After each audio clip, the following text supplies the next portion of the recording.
안녕하세요. 오늘의 데일리 뉴스레터에 오신 것을 환영합니다. 대한민국 방산이 역대급 활약상을 보여줄 예정이라고 해 발칵 뒤집어졌습니다. 한동안 소강 상태가 이어지던 러시아 우크라이나 전쟁에 다시금 전운이 짙어지자 다시 한국 방산이 주목받고 있는 건데요.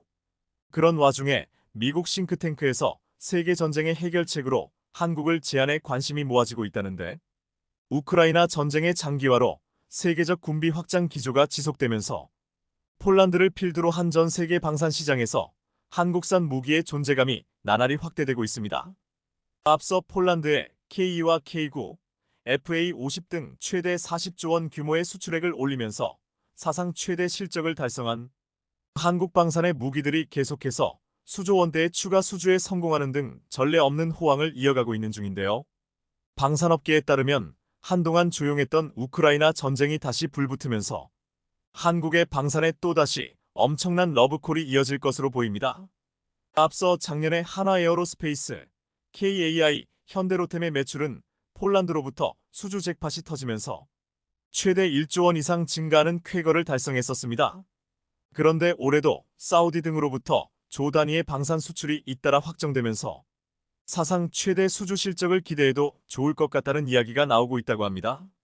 실제로 CNN 등 외신들은 한국 방산이 고도 성장의 본궤도에 올랐다는 전망을 속속 내놓고 있는 상황입니다.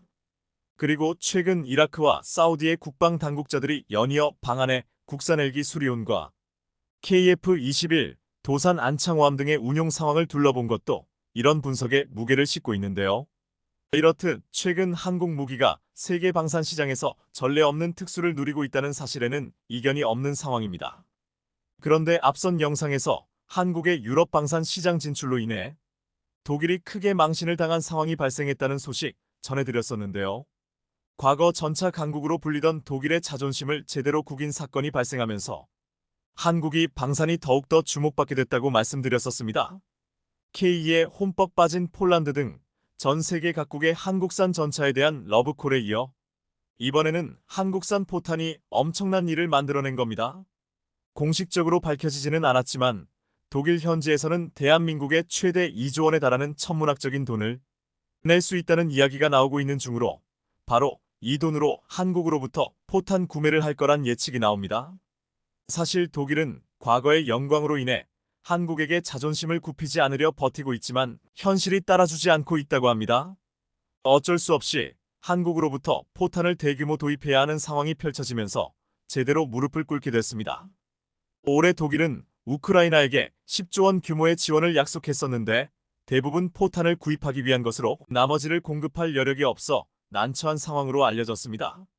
실제로 독일은 우크라이나에게 포탄 18만 발 이상을 공급해야 하는데 최근 우크라이나 전쟁에 다시 전운이 감돌면서 결국엔 한국으로부터 포탄을 대규모 도입해야 할 상황에 놓인 겁니다.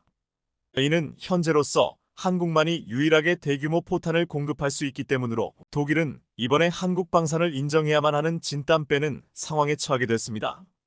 반면에 대한민국의 입장에서는 한국산 105 포탄이 효자 노릇을 톡톡히 할 수 있을 것으로 기대되고 있는 상황인데요. 우크라이나 전쟁의 양상이 작년 하반기부터 우크라이나의 열세로 돌아선 가운데 포병 화력이 부족해 위기 상황인 우크라이나에 가장 필요한 무기 체계로 꼽히고 있기 때문입니다. 실제로 대다수의 군사 전문가들은 막강한 화력, 특히 포병 전력을 앞세운 러시아군의 반격에 우크라이나에 대한 서방의 155 포탄 공급이 절대적으로 부족해 우크라이나군의 사상자가 속출하고 있다며 한국이 절대적으로 나서야 한다고 입을 모으고 있습니다. 당면한 포탄 부족으로 고전을 면치 못하는 우크라이나에 한국산 105 포탄이 구세주가 될 수 있다는 이야기인 겁니다. 그런데 최근 미국 싱크탱크 전략국제문제연구소 CSIS 소속 전문가인 미 해병대 예비역 대령인 마크 켄시언 선임 고문과 크리스 H. 박 연구원이 이런 주장을 강력히 어필해 파장이 일고 있는데요. 실제로 켄시언 고문은 CSIS 홈페이지에 한국산 105 포탄이 우크라이나를 구할 수 있을까? 라는 기고문을 올리고 3년째 이어지고 있는 우크라이나 전쟁의 해결책이 한국에 있다고 강조했습니다. 그러면서 작년에 미 행정부가 한국과 협력해 우크라이나에 155 포탄 30만 발 이상을 보냈다며 점점 줄어드는 재고로 인해 미국이 한국에게 탄약을 다시 도움 요청을 해야 할 상황에 처해 있다고 밝혔습니다. 다시 말해서 이는 한국이 최종 사용자는 미군이라는 조건 하에 미국에 포탄을 공급함으로써 미국이 우크라이나에 포탄 공급을 할 수 있도록 한 프로세스를 재가동해야 한다는 이야기입니다. 실제로 앞서 한국은 2022년 말 155포탄 10만 발을 미국에 판매했고 이듬해 3월엔 같은 구경의 포탄 50만 발을 대여형식으로 미국에 제공했습니다. 이런 방식으로 한국산 105포탄을 우회해 지원한 건데 우크라이나의 탄약 부족 해소에 큰 도움이 됐었습니다. 실제로 주요 외신에 따르면 우크라이나 전쟁에서 사상자의 80%가량이 포 사격에서 발생한 것으로 드러났는데 이는 그만큼 포탄의 안정적 수급이 중요하다는 뜻입니다. 현재 우크라이나군은 1207km 전선에서 47만여 명의 러시아군과 대치 중인데요. 해당 전선에 우크라이나가 배치한 포는 모두 350문에 불과한데 특히나 우크라이나 군이 하루에 쓸 수 있는 포탄 수가 2000발밖에 안 돼 상황이 심각합니다. 반면에 러시아군이 배치한 야포 수는 4000문 이상으로 하루에 1만 발가량을 발사하고 있어 단순 비교만 해도 러시아군은 하루에 5배나 더 많은 포탄을 쏟아붓고 있는 상황입니다. 이에 우크라이나군은 전선 유지에 매달 최소 7만 5천 발의 포탄이 필요한 반면 러시아는 월 30만 발 이상을 발사하는 것으로 알려졌습니다. 이렇듯 소모전 양상을 보이는 우크라이나 전쟁에서는 특히나 안정적인 포탄 수급이 중요한데 더 많이 쓸수록 유리하기 때문입니다. 하지만 현재 러시아는 300만 발의 비축탄과 별도로 북한으로부터 152, 122 등 100만 발 이상의 포탄을 넘겨받아 실전에 사용 중인데 반해 우크라이나 탄약 상황은 한국이 나서지 않으면 정말 처참합니다. 개전 이후 미국이 우크라이나에 제공한 각종 포탄 규모가 300만 발 이상으로 파악됐지만 포탄 생산량을 늘리는데 수개월이 소요되기 때문에 우크라이나에 제공할 포탄의 일시적 부족 현상이 발생하고 있는데요. 실제로 미국은 현재 3만 발 수준인 월탄 포탄 생산량을 내년까지 10만 발 이상으로 확대할 계획이지만 현재로서 포탄 공백기를 메워줄 국가가 한국밖에는 답이 없다는 판단이 나옵니다. CSIS 역시 미국의 포탄 중산이 이뤄질 때까지 한국산 105 포탄이 개필러 역할을 톡톡히 수행할 수 있을 것이라고 내다봤습니다.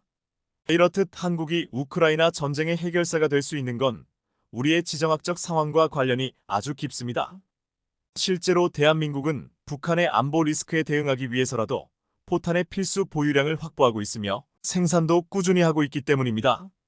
특히나 한국과 우크라이나는 모두 견인포 중심으로 105포를 운용하고 있는데 한국 전쟁 이후 상당한 수량의 105 견인포를 인도받은 한국이 현재 보유한 관련 탄만 해도 340만 발가량으로 추산됩니다. CSIS는 105 포탄은 우크라이나가 쓰고 있는 것과 호환 가능하다며 한국의 포탄을 빌려주는 건 대한민국의 국방 태세를 약화시키지 않을 것이라고 전했습니다.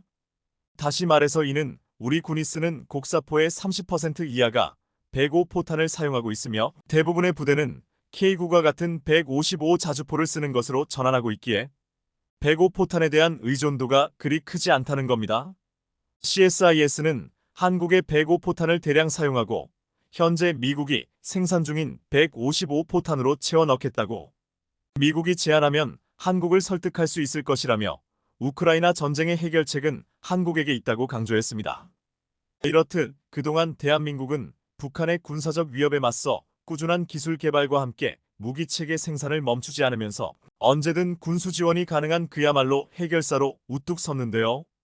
이번 일을 계기로 미국을 비롯해 세계 각국이 한국산 무기를 최적의 대안으로 인식하기 시작했다는 평가가 나옵니다. 이런 와중에 최근 한화에어로스페이스가 유럽 시장 공략을 본격화하기 위해 첫 해외 방산거점 구축을 추진한다고 하는데요.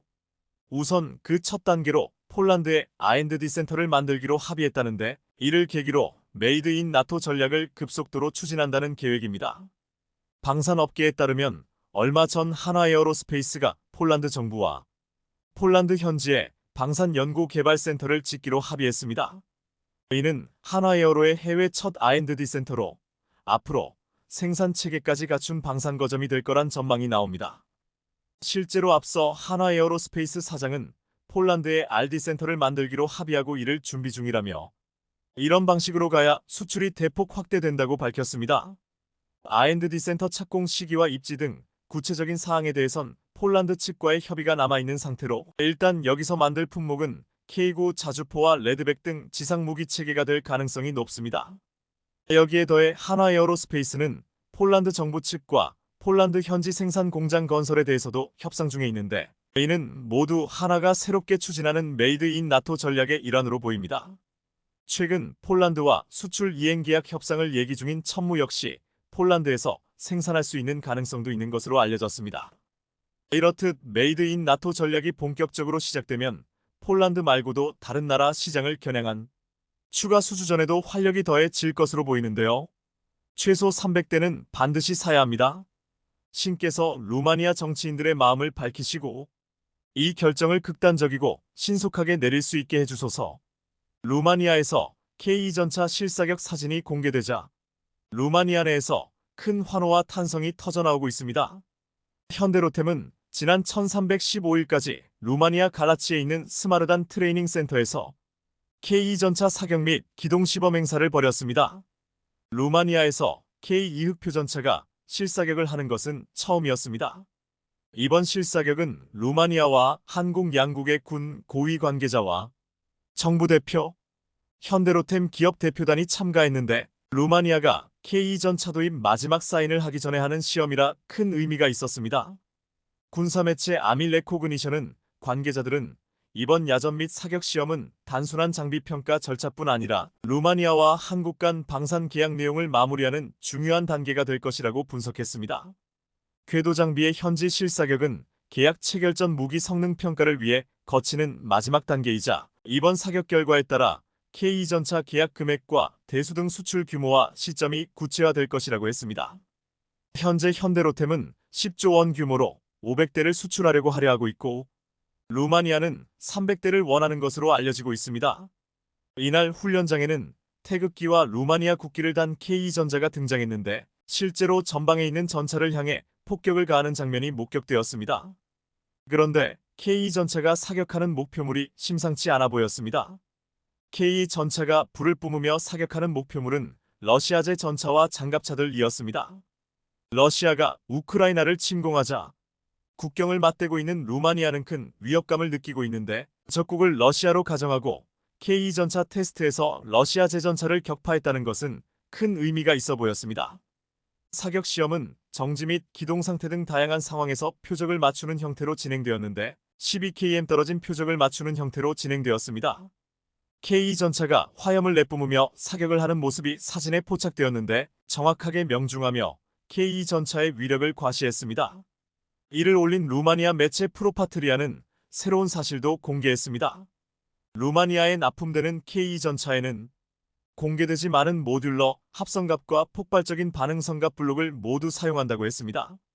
그동안 취약하고 지적받던 K2전차의 장갑 방어력을 강화시키려는 것으로 보였습니다. K2전차의 사격에 무참하게 격파되는 러시아제 전차들이 보였는데 놀라운 기동성과 화력에 반한 루마니아 네티즌들은 세계 최고 탱크 중에 하나, 에이브랍스와 레오파드와 탑3 안에 들어있다. K 블랙팬서는 루마니아를 지키는데 가장 적합하다. 마침내 우리도 새로운 탱크를 얻는다. 우리가 이 탱크를 사면 정말 좋을 것 같아라고 반응했습니다. 또한 K2전차의 도입을 간절하게 바라는 한 루마니아 네티즌은 최소 300대는 반드시 사야 합니다.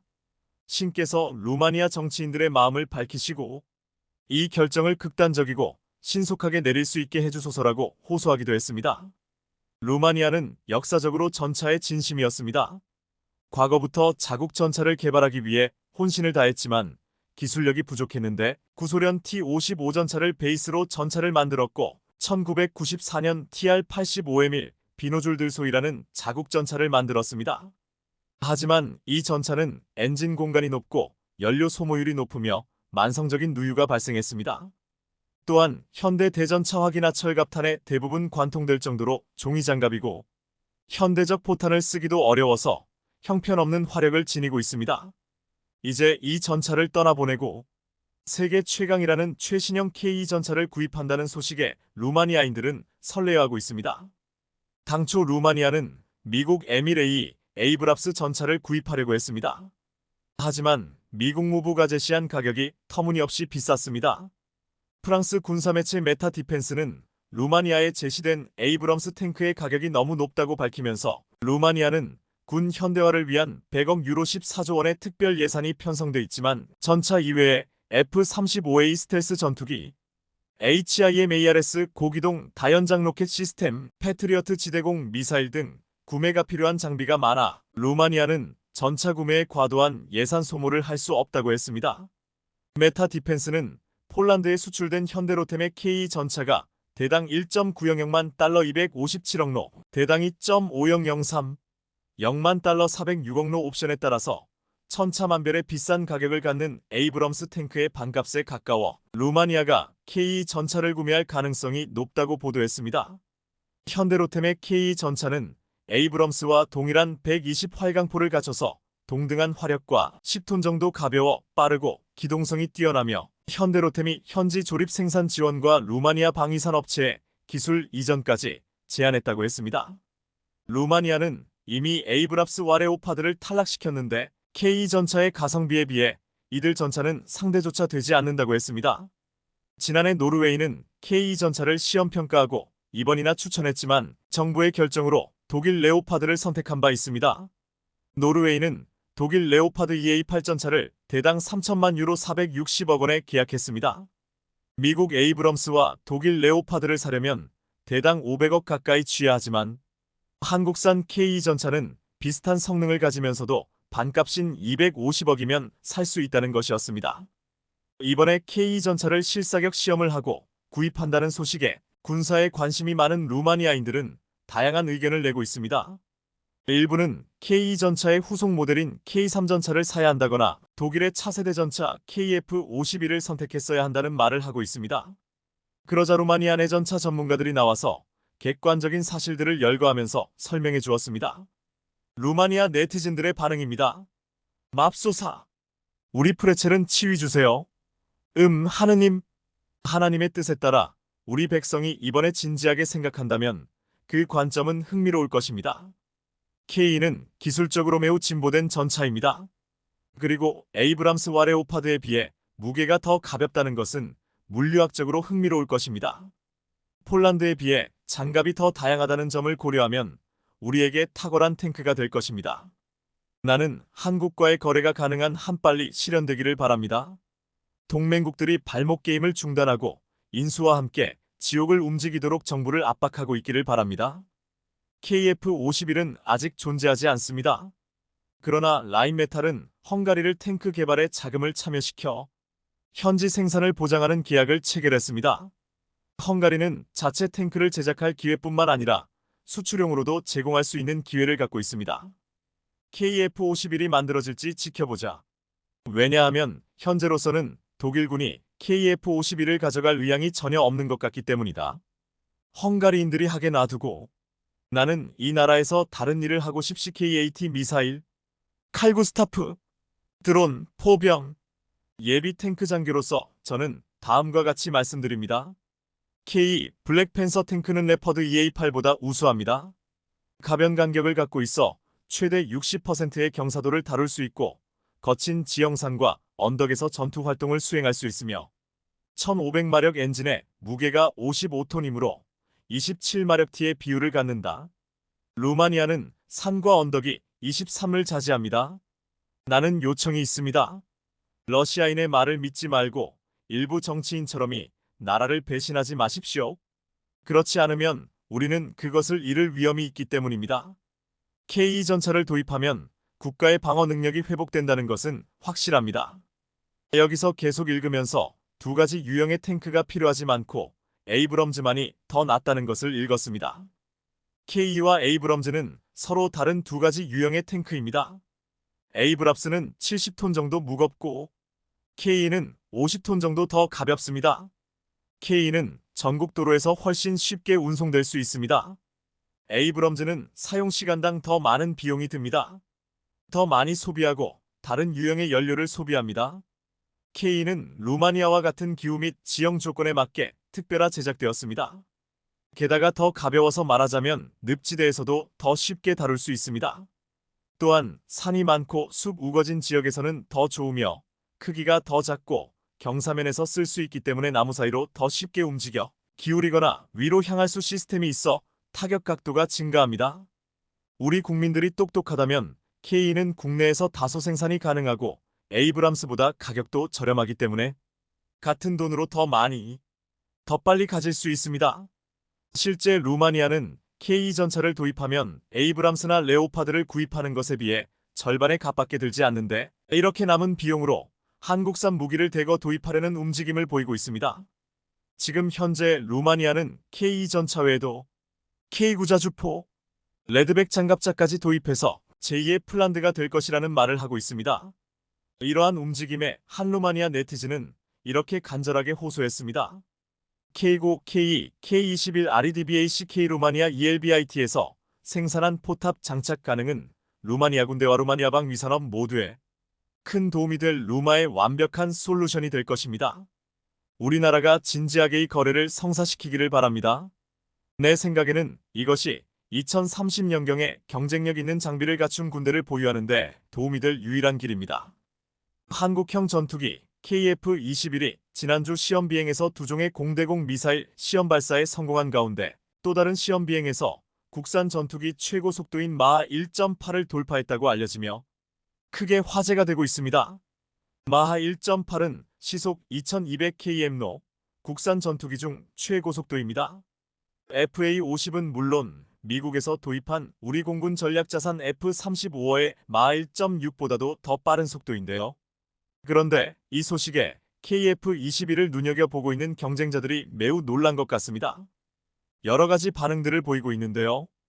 뿐만 아니라 분담금 먹튀 논란이 있는 인니도 크게 놀란 것 같습니다. 최근 인니는 프랑스로 한국을 대체하겠다며 한국의 행패를 부리고 있는데요. 그런데 최근 프랑스에서 크게 뒤통수를 맞아 매우 당황하고 있다고 합니다. 국산 전투기 KF-21 보라매가 굉음을 내며 하늘로 솟구칩니다. 미 항공모함 함재기 F-18 슈퍼 호넷의 엔진을 40% 국산화에 탑재했는데 순간 추력이 말 44,000여 마리가 끌어당기는 힘과 맞먹습니다. 지금까진 시속 400만 800km로 저속 비행하며 기체 안정성과 미사일 작동을 시험해왔는데 지난 2일 시험 비행에서 기체 최고속도 마하 1.8을 처음 돌파한 것으로 확인됐습니다. 음속의 2배에 가까운 마하 1.8은 시속 2200km로 국산 전투기 FA-50은 물론 미국에서 도입한 우리 공군의 전략자산 F-35보다도 빠른 속도입니다. 현대 공중전은 스텔스 능력과 레이더 성능이 좌우하지만 최고 속도가 높을수록 기동성과 생존력이 올라가기 때문에 여전히 전투기에 있어서 매우 중요한 부분입니다. KF-21은 지난 3월 공중급유도 처음으로 성공했습니다. 이를 본 미국은 매우 인상적인 속도라고 극찬하기까지 했는데요. 그리고 KF-21은 지난 8일에는 중거리 공대공 미사일 미티어의 실사격 시험도 성공했습니다. 국산 레이더로 87km 밖에서 비행 중인 무인기를 추적해 격추하는 능력을 시험한 건데 유로파이터, 라팔, 스웨덴의 그리펜에 이어 미티어 실사격에 성공한 세계 네 번째 전투기가 됐습니다. 그런데 이보다 앞서 마하 1.8의 속도까지도 달성했다는 것이 뒤늦게 알려진 것입니다. KF-21은 최근 인도네시아의 분담금 삭감 논란 속에서도 최고속도 돌파와 중거리 미사일 실사격에 성공하면서 본격 양산을 위한 기술 개발은 차질 없이 진행될 거란 전망이 나옵니다. 전투기는 일반적인 상용 여객기나 비행기와는 달리 적을 제거하기 위해서 운영되는 특수 임무 목적에 특화된 기종입니다. 이 때문에 각종 무장을 장착하고 다양한 임무를 수행할 수 있어야 하는데요. 그러나 연료와 무장을 모두 탑재한 상태에서 초음속 돌파하는 것은 기술적으로 매우 어려운 일입니다. 그래서 군사 강국들은 이러한 조건에서 더욱더 높은 속도를 낼 수 있도록 엔진뿐만 아니라 기체 설계 등 다양한 부분을 연구하고 개발하면서 가장 중요한 부분으로 삼고 있는데요. 전투기는 대부분의 공중전이 아음속 구간에서 이루어지며 온도와 공기 밀도에 따라서 비행 속도에서 큰 차이가 날 수 있는 연료와 무장 여부에 따라서도 많은 영향을 받습니다. 그래서 최고 속도는 대부분 연료를 적당선에서 채우고 무장을 하지 않은 클린한 상태에서 고도 10km 이상의 고고도 조건에서 이루어지고 있습니다. 이러한 제한된 조건에서만 최고의 속도를 낼 수 있지만 전투기를 만드는 모든 국가들이 왜 최고 속도를 높이기 위해서 굉장한 시간과 돈을 쏟아붓는 이유는 속도가 빠를수록 다양한 장점을 가질 수 있기 때문입니다. 대표적으로 고고도 환경에 먼저 진출해 교전 지역에서 적보다 우위에 설 수 있는 포지션을 차지할 수 있고, 이에 따라 중거리 공대공 미사일 발사에서 크게 유리합니다. 최고 속도가 높다는 것은 그만큼 기체 모든 곳에 대한 내부 설계가 강력하다는 것을 의미합니다. 저고도에서 손익붐이나 고고도 환경에서 빠른 속도로 비행할 수 있다는 것은 기체 강성을 입증했다는 것인데요. 보람의 전투기는 일반적인 형태의 기체 설계를 적용했습니다. 고고도 환경에서 고속 비행에 유리한 델타익 구조를 채택하지 않았음에도 마하 1.8 이상을 기록했다는 것은 그만큼 대단한 것인데요. 쌍발로 적용된 강력한 엔진 특성과 기체 무게 중심, 내부 강성에 대한 설계 등 다양한 조건이 완벽하게 이루어졌다는 것을 의미합니다. 대부분의 전투기가 KF-21보다 최고속도가 낮다는 것을 감안한다면 이번의 기록은 그야말로 대성공이라고 말할 수 있습니다. KF-21은 작년 1월에 마하 1 음속 돌파 시험에도 성공하였는데 이번에 마하 1.8까지 돌파하면서 한국의 경쟁자라고 주장하던 터키의 칸 전투기를 크게 제친 것으로 다시 확인된 것입니다. 현재 전 세계에서 가장 인기 있는 F-35 전투기를 개발한 미국에서도 전투기 개발에 엄청난 기간이 걸렸고 큰 어려움이 있었습니다. 개발한 지 20년이 되어가지만 그동안 많은 결함이 발생했고 시행착오가 있었습니다. 게다가 중국이 자랑하는 J-20 전투기는 배치된 지 10년이 다 되었지만 아직 공중급유 테스트조차 하지 못했습니다. 그리고 실전이라고 할 만한 모습을 보여준 적도 없습니다. 그런데 한국의 KF-21은 2022년 첫 시험 비행 시작하고 불과 3년도 안 되어 군사강국인 미국과 중국이 하지 못한 일들을 하나둘씩 해내고 있습니다. 인니의 방해에도 불구하고 매우 순조롭게 진행되면서 전 세계 방산업계를 크게 놀라게 하고 있는 것입니다. 게다가 이번에 미티어 발사 성공 직후 그동안 소문으로만 떠돌던 KF-21 탑재할 미티어급 중거리 공대공 미사일 개발을 선언한 것은 물론 KF-21에 탑재할 단거리 공대공 유도탄도 국내 개발 추진하겠다고 밝혀 세계를 또 한 번 놀라게 했습니다. 지난주 보람의 전투기가 시험한 미티어 미사일은 유럽 MBDA가 제작한 것이었습니다. 그래서 그동안 많은 전문가들이 수출 효과를 극대화하기 위해서는 우리가 국산 AESA 레이더를 개발한 것처럼 중거리 미사일 등 항공 무장 역시 본격적인 개발에 나서야 한다는 지적이 많았습니다. 이번에 이렇게 무장까지 국산화를 진행한다고 선언하면서 진짜로 한국의 실행력에 많은 이들이 감탄하고 있는 것입니다. 그런데 상황이 이렇자 지금 인도네시아에서는 당황스러운 모습들을 보이며 황당한 기사를 내보내고 있는데요. 앞서 인니 매체 조나자카르타는 지난 10일 한국이 KF-21 보람에 대한 중요한 데이터가 도난당한 것으로 의심하고 인도네시아 비용을 삭감했다라는 제목으로 보도했습니다. 이 기사에서는 인니가 받는 기술 이전은 3분의 1만 받을 것이며 초기에 약속한 프로토타입을 얻지 못한다는 것을 의미한다라고 밝혔습니다. 원래 예정대로라면 KF-21 CJ-5호기가 인니에 가는 것이었지만 인니의 그동안 행패와 이번 유출 사건 등으로 한국은 인니에게 시제기를 주지 않겠다고 선언한 것입니다.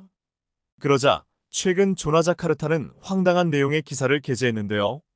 인도네시아 KF-21 보라매에 접목한 라팔 핵심 기술 공급 기회 빼앗을 수도라는 제목의 기사를 보도했습니다.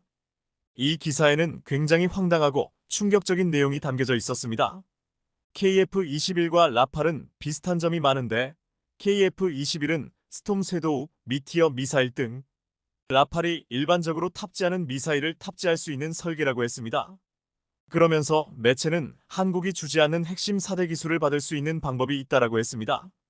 인니가 프랑스 라팔을 42기나 도입하기 때문에 프랑스에서 핵심 기술을 받아오면 된다. 프랑스 다쏘는 전투기 기술을 제공하는데 주저하지 않을 것이라고 밝힌 것입니다. 즉, 인도네시아는 돈이 없어서 KF-21 분담금을 내지 못한다고 말하면서 프랑스 라팔을 계약해 한국이 주지 않는 핵심 기술을 프랑스에서 받겠다는 수작이 드러난 것입니다. 하지만 이는 단단히 착각을 하고 있는 것인데요. 이것은 인니 매체의 혼자만의 생각으로 프랑스는 전혀 그렇게 생각하지 않는 것 같습니다. 아시다시피 프랑스는 기술이전은 불과하고 뒤통수를 치기로 유명합니다. 이전에 인도도 100기가 넘는 라파를 사겠다고 하다가 막판에 프랑스가 기술이전을 안 하겠다고 하면서 결국 30대 정도로만 축소하게 되었습니다. 전투기 100기를 넘게 산다고 했지만 프랑스는 가격 절충도 안 해주고 인도 현지 생산도 거부했기 때문입니다. 결국 인니는 한국에게 돈 없다고 하더니 프랑스의 기술이전을 믿고 프랑스 잠수함과 전투기 모두를 샀지만 결국엔 인니가 꿈꾸는 기술이전은 없을 것이라는 평가가 나오고 있습니다. 이와 같이 인니는 프랑스를 믿고 한국과의 사업을 파토내고 한국에 큰 피해를 주고 있습니다. 그러나 결국 인니는 프랑스에게 이용만 당할 것으로 전망되고 있습니다. 반면 한국은 KF-21의 각종 시험 비행과 무장 발사 시험 등 순조롭다 못해 예상보다 빠른 진행 일정으로 세상을 놀라게 하고 있습니다. 게다가 전투기 부품의 국산화도 착착 진행하면서 이번에는 전투기 엔진까지 국산화를 노리고 있습니다.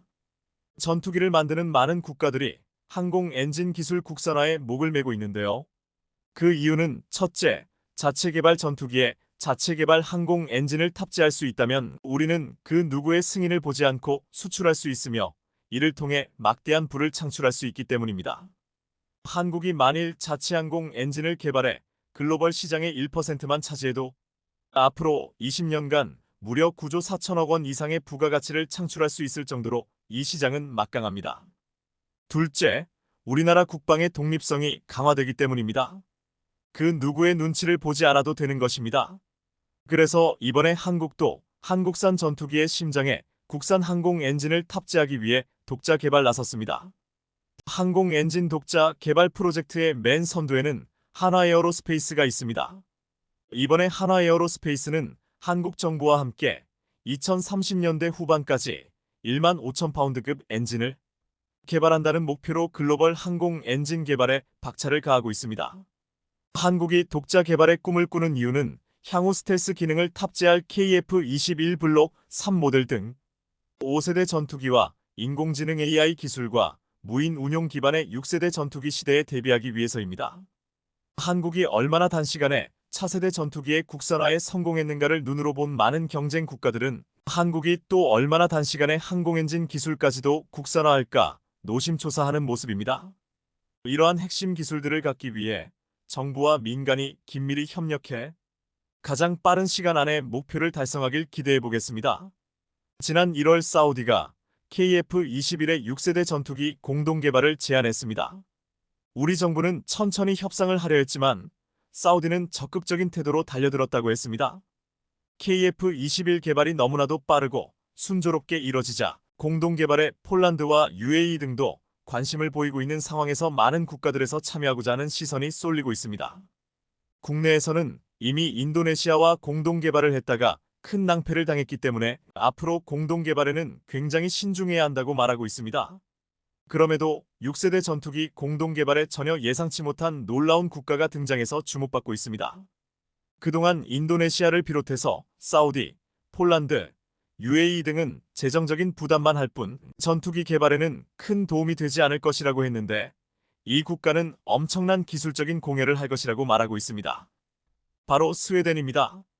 미국과 러시아와 같은 방산 대국들의 틈바구니 안에서 스웨덴은 인구가 1,000만 명에 불과하지만 오랫동안 독자적인 전투기를 만들어 오며 첨단 잠수함까지도 생산하고 있습니다. 스웨덴은 작은 국가이지만 전투기의 역사를 선도한 국가 중 하나로 기술적인 기반이 탄탄합니다. 스웨덴은 오랫동안 동맹 불가입 방침을 고수하면서 군수산업 육성에 주력했는데 그 결과 세계 최고 수준의 무기 수출국이 되었습니다. 스웨덴 사브가 만든 4.5세대 전투기 그리펜은 굉장한 가성비를 가지고 있고 다목적성, 완성도에서 최고라는 평가를 받고 있습니다. 브라질 공군이 36대를 도입했고 체코, 헝가리, 남아공, 태국 등이 운용하고 있습니다. 최근 필리핀도 KF-21 대신 그리펜을 선택했습니다. KF-21이 만들어질 때 전문가들은 그리펜이 최대 경쟁자가 될 것이라고 말하기도 했습니다. 그런데 이제 그리펜을 만든 스웨덴이 6세대에서는 경쟁자가 아닌 우군이 될 수도 있다는 소식이 전해진 것입니다. 유럽에서는 지금 6세대 전투기를 개발하는 두 개의 그룹이 있는데 이들 모두 스웨덴에게 들어오라고 하지만 스웨덴은 이들 그룹에 참여할 생각이 없다고 했습니다. 지난 6일 스웨덴 국방조달본부는 스웨덴 항공우주업체 사브와 차기 전투기에 대한 연구를 원점에서 새로 시작하는 계약을 체결했습니다. 유럽에서는 영국, 이탈리아, 일본이 추진하는 글로벌 전투항공 프로그램 GCAP과 프랑스, 독일, 스페인의 미래 전투항공 시스템 FCAS이 진행되고 있지만 스웨덴은 어디에도 참여하지 않겠다는 선언이었습니다. 이렇게 유럽 국가들의 공동개발 구애를 뿌리친 스웨덴은 한국의 KF-21과 함께 6세대 전투기 공동개발을 노린다는 소식은 놀랍게 들렸습니다. 특히 프랑스 마크롱 대통령은 대놓고 유럽 국가들이 유럽산 무기를 써야 한다며 한국 무기 도입을 비판했는데 이번 스웨덴이 한국과 6세대 전투기 개발한다는 소식은 프랑스는 물론 6세대 전투기 개발을 하고 있는 두 개의 그룹 유럽 국가들에게는 충격적일 것이라고 했습니다. 그런데 스웨덴이 한국과 함께 하고자 하는 움직임은 갑자기 나온 것이 아니라고 했습니다. 방산 관계자들은 그동안 스웨덴과 한국은 방산에서 서로 유기적으로 협력해왔다며 서로 힘을 합친다면 엄청난 시너지를 낼 것이라고 말하고 있습니다. 지난해 11월 사부 마커스 보글정 감시정찰사업본부장 부사장은 20년 넘게 한국 방위산업과 협업한 만큼 앞으로 기술 이전을 넘어 디지털 운용 환경 등 노하우까지 공유하고 싶습니다. 라고 말했습니다. 실제로 한국과 스웨덴은 오랫동안 긴밀한 협업을 해왔는데 최근 한국 방산의 놀라운 성과의 사부는 놀라며 더 높은 신뢰를 보이고 있습니다. 마커스 보글정 부사장은 한 국내 언론사와 인터뷰에서 K방산의 혁신과 성장 속도는 세계 최고 수준이라고 극찬했습니다. 스웨덴은 내수 시장이 적고 수출 시장을 확보하기가 쉽지 않은 상황에서 한국이란 존재는 자신들이 살아남기 위해 굉장히 중요했습니다. 또한 한국은 스웨덴의 기술을 받아들여 효율적으로 무기 개발 속도를 높여왔습니다. 지난해 우리 공군은 2027년까지 하늘의 지휘소라고 불리는 공중조기경보통제기 AWN-C사대를 추가로 도입할 계획을 발표했는데 스웨덴 사브는 K군 맞춤형 솔루션이라는 카드를 꺼내들며 글로벌아이로 도전장을 냈습니다.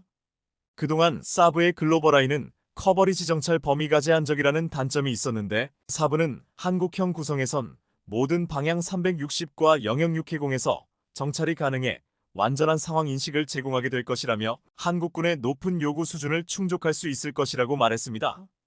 또한 사브는 한화 시스템과 항공기 생존 장비에 들어가는 MAW400 센서 공급 계약을 체결하기도 했습니다. MAW400 센서는 자외선 대역에 기반한 미사일 경보장치로 한국 공군의 C-130 수송기 개량 사업에 이용될 예정이라고 했습니다. 또한 사브는 지난해 11월 한국방위사업청과 아서 무기 대포병 레이더 시스템의 유지 보수를 위한 부품 지원 및 공급에 관한 계약을 체결했다고 밝혔습니다. 사브는 LIGNX1과 협력 생산한 대포병 탐지 레이더 아서의 기술을 이전하기도 했습니다. 사브는 스웨덴 예테보리에 있는 유지보수 부품 공급 및 후선 업무 지원팀과 협력하여 한국 사무소의 현지 지원팀과 함께 이번 과업을 수행할 예정이라고 했습니다. 지난 3월 벨기에 브뤼셀의 나토 본부에 스웨덴 국기가 개양됐습니다. 헝가리가 스웨덴의 나토 가입을 승인하면서 모든 절차가 마무리됐고 스웨덴이 정식 나토 회원국으로 신고식을 치른 것입니다. 나토 본부 앞에 서서 스웨덴 국기를 개양한 인물은 칼 요한 에드스트렘 스웨덴 군 총사령부 합동작전본부장이었는데 그는 헝가리 의회 비준을 6시간 앞두고 있던 지난달 26일 한국을 찾아왔습니다. 그가 중요한 시점에 한국에 온 이유를 스웨덴은 유럽뿐 아니라 인도, 태평양 지역의 군사 안보와도 네트워크를 구축해야 하는데 그 주요 축이 한국이라고 생각하기 때문이라고 했습니다. 그러면서 방한 중 한국군 카운터파트들을 만나면서 방위산업 관련 협의도 할 것이라고 했는데 이것이 찾아온 가장 중요한 이유처럼 보였습니다. 그는 여러 단계가 진행될 것으로 예상하는데 지금 말할 수 있는 건 그 결과 양국 간 협력은 더 강화할 것이라는 점이라며 한국의 군사 및 방산에 대한 나의 믿음은 두텁다고 말했습니다. 그는 특히 군사 레이더부터 잠수함 등 다양한 흥미로운 협력이 진행 중이라고 말했습니다. 이를 두고 일각에서는 다양하고 흥미로운 협력이라는 말에는 지금 제기되고 있는 KF-21 6세대 사업이 포함되어 있는 것이 아니냐고 말하고 있습니다. 군사 전문가들은 현재 6세대 전투기 개발은 요구 조건이 서로 다른 미공군과 해군, 그리고 중국과 러시아를 제외하고 다국적 협력 사업으로 진행되고 있다고 했습니다. 다국적 협력은 개발 비용을 나누고 수요를 합쳐 규모의 경제를 이루기 위해 할 수 있는 선택인데, 인도네시아처럼 믿을 수 없는 국가가 아니라 스웨덴과 같은 국가라면 분명히 큰 시너지가 날 것이라고 했습니다.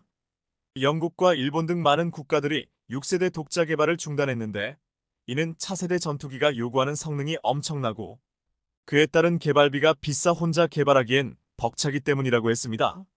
KF-21은 2040년까지 무인 편대기 등과 합동작전을 하는 유무인 복합전투 비행체계 능력을 확보해 2041년 이후 완전한 스텔스 능력을 기반 6세대 유무인 전투기로 변신하겠다는 계획을 세우고 있습니다. 처음부터 다른 방산 선진국들은 5세대, 6세대를 만들고 있는데 왜 한국은 4.5세대를 만드냐는 말이 많았지만 한국은 이미 6세대를 바라보고 빌드업을 시작한 것입니다. 그리고 일각에서는 4.5세대와 5세대까지는 독자 개발로 가도 문제가 없다고 하지만 6세대는 공동 개발로 가야 한다는 말이 나오고 있습니다.